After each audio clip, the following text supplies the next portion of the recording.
Fala galera! No vídeo de hoje eu vou apresentar para vocês a diferença entre análise técnica e análise fundamentalista. Então já deixa seu like, se inscreva no canal e ative as notificações. E o que é análise técnica?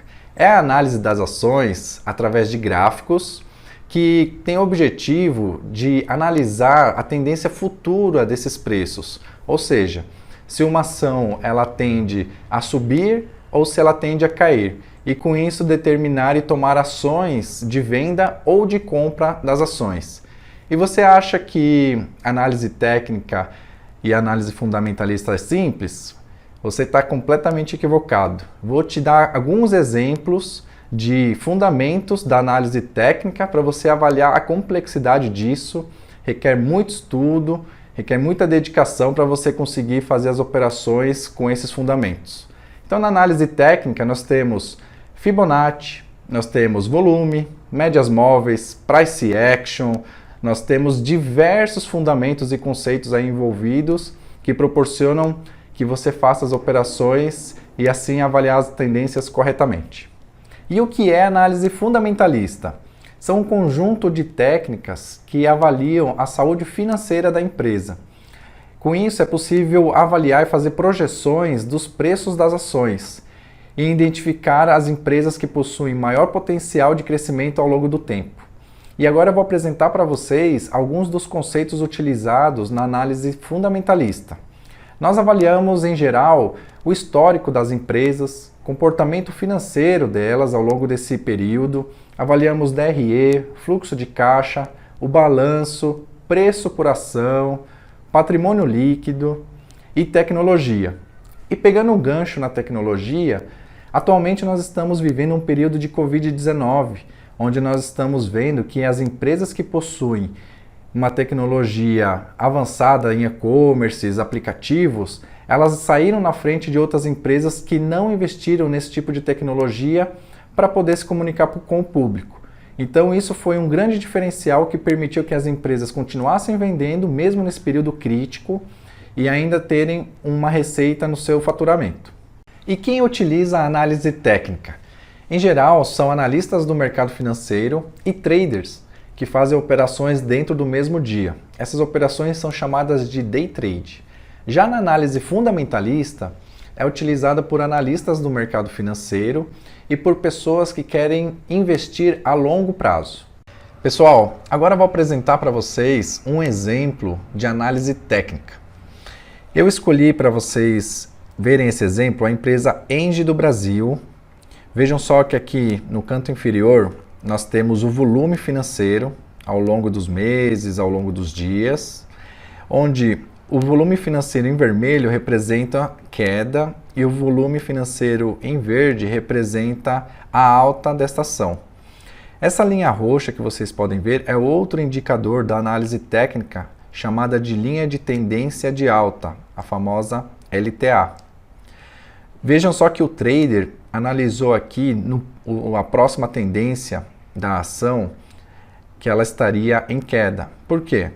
Porque o volume financeiro ele está muito acima da média e também nós temos aqui uma mudança de tendência. Em vez da ação continuar subindo, agora os próximos dias, segundo a análise do trader, avaliando aqui os pontos de diminuição do potencial de crescimento dessa empresa com o volume financeiro, o trader já determinou que a ação possivelmente seja de queda, chegando ao patamar de R$ 47,89, mais ou menos nesse ponto.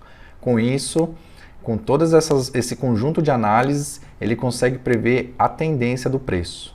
Pessoal, agora eu vou dar um exemplo para vocês, utilizando a empresa Engie do Brasil, só que com o olhar da análise fundamentalista. Vejam só que eu acessei o site Fundamentos. É um site que possui diversas informações e indicadores financeiros das empresas. Você pode acessar gratuitamente pela internet. O código da ação da Engie é ENGIE3 na Bolsa de Valores. E olha só que interessante, as oscilações de crescimento da Engie ao longo dos anos, nós vemos aqui um constante crescimento da Engie no decorrer aqui de em torno de 4 anos, desde 2015, até 2019, nós vemos que a empresa vem crescendo de forma bastante agressiva. Em 2019, chegando a quase 60% de crescimento ao ano. Em 2020, nós vemos que a empresa está quase 25% negativa devido ao Covid-19, que derrubou as bolsas de forma global. Pessoal, e agora eu vou apresentar alguns dos indicadores que nós analisamos na análise fundamentalista. Esses são os indicadores que, na hora de escolher uma boa ação, você tem que levar em consideração. Nós temos aqui diversos indicadores. Nós precisamos analisar todos eles? Em geral, eu diria que sim, mas nós temos alguns principais. Por exemplo, o preço pelo lucro da ação, o preço pelo valor patrimonial, o preço da ação dividido pelo EBIT. Todos esses indicadores são super importantes. Nós também temos um indicador bastante utilizado quando nós queremos escolher algumas ações para investir e obter bons dividendos, que é o dividend yield, que aqui na Engie representa 4,2%. Outro indicador bastante interessante são as margens da empresa. Então nós temos a margem bruta, margem de EBIT, margem líquida. Esses percentuais representam números super importantes na hora de escolher a sua ação. Falando um pouquinho sobre dados do balanço patrimonial, nós temos aqui informações importantes de ativo, disponibilidades e ativo circulante. Você consegue avaliar a saúde financeira da empresa Engie. Dados de demonstrativos de resultado nos últimos 12 meses, como um exemplo, como um termômetro para você poder fazer uma análise da empresa. Nós temos aqui a receita líquida, EBIT, lucro líquido. Então nós vemos que a Engie é uma empresa bastante saudável financeiramente, com números bastante expressivos. Pessoal, apenas esses indicadores são suficientes para eu tomar uma ação e escolher uma empresa para um longo tempo? Eu diria que não. Nós temos ainda outros fatores que nós chamamos de fatores externos, como o PIB do Brasil, nós temos a taxa da inflação e a taxa Selic, que são outros fatores super importantes utilizados na hora de escolher a sua empresa para investir a longo prazo. E é isso, pessoal. Agora você conhece a diferença da análise técnica comparado à análise fundamentalista. E o mindset que eu gostaria de deixar para vocês é que vocês não fiquem escolhendo as ações para o seu futuro ouvindo notícias. Você precisa avaliar essas empresas de forma mais profunda, para no futuro você poder viver com seus investimentos e ter bons rendimentos a longo prazo.